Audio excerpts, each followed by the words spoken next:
inverter ကိုဝယ်ယူထားကြတဲ့ကျွန်တော်မိတ်ဆွေတွေအတွက်ပစ္စည်းမပို့ခင်မှာကျွန်တော်စမ်းရင်းတဲ့ဗီဒီယိုလေးကျွန်တော်ရိုက်လိုက်တာပါစမ်းဖို့တော့ကကျွန်တော်ဒီမှာပန်ကာရဲ့အေကန်းကတော့ဒီမှာဝတ်300လောက်ရှိတယ်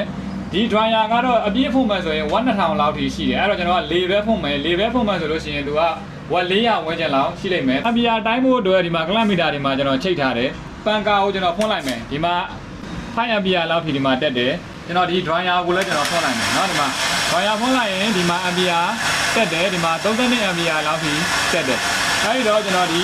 air gun ကိုလည်းဒီကလုတ်ကိုကျွန်တော်နှိပ်ပြီးတော့ဖွင့်လိုက်မယ်ဒီမှာ58 59ဒီမှာ60ဝန်းကျင်လောက်ထိတော့ဒီမှာတက်တယ်เนาะ